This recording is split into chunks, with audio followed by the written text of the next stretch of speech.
Je cède maintenant la parole à Mme la députée de Hochelaga-Maisonneuve pour son intervention. À vous.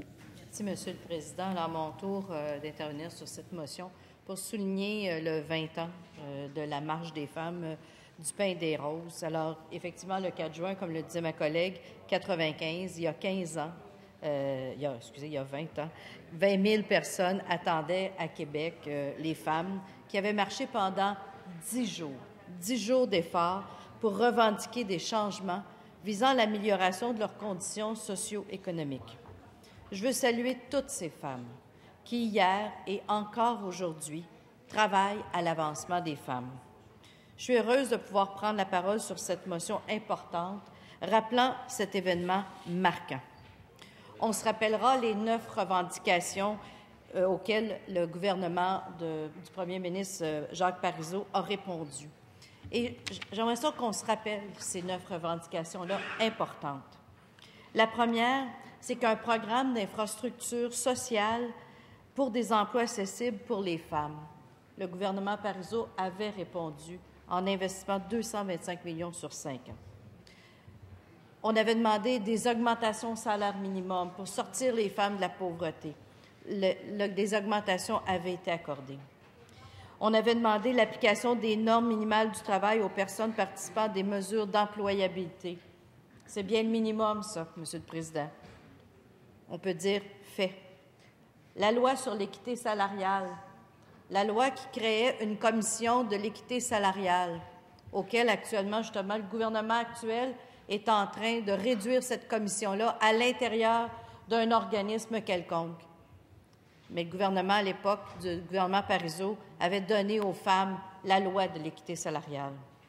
La réduction du temps de parrainage de 10 ans à 3 ans pour les femmes immigrantes parrainées par leurs conjoints. C'était quand même pas rien.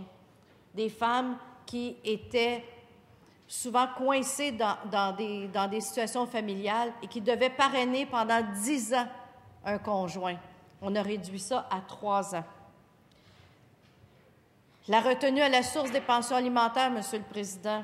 Alors, faire en sorte que les femmes n'aient plus besoin de courir après un conjoint pour avoir leur argent. Ça aussi, ça a été fait.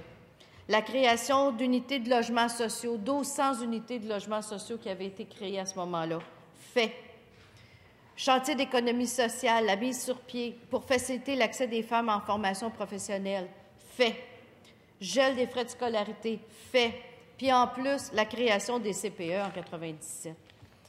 Alors, je suis heureuse, mais en même temps, Monsieur le Président, je suis inquiète. Parce qu'on a gagné des choses. On a atteint des nouveaux sommets. Mais actuellement, nous assistons à des reculs des conditions et c'est une réalité actuellement entre les hommes et les femmes. L'austérité est, semble-t-il, la cause. Quand on dit qu'un fossé de 3 milliards s'est créé entre les hommes et les femmes, c'est parlant.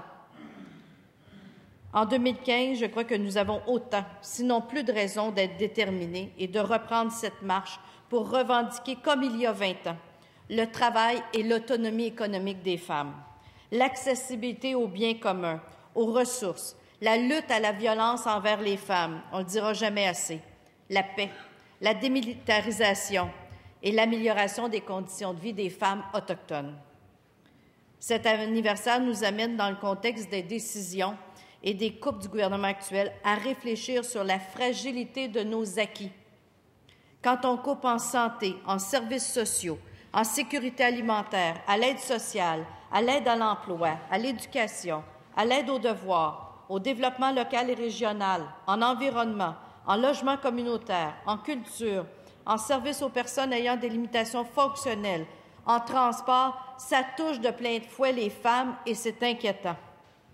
Quand on coupe, excusez-moi, Monsieur le Président, quand on coupe à des programmes qui font la promotion de l'égalité homme-femme, quand on coupe dans des programmes sur les rapports égalitaires, quand on fait des coupures au Conseil du statut de la femme, ça fait mal, Monsieur le Président.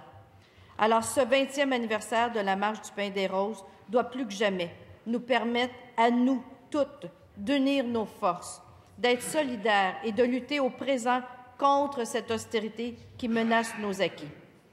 Un slogan qui va toujours durer, Monsieur le Président. Tant que toutes les femmes ne seront pas libres, nous serons en marche.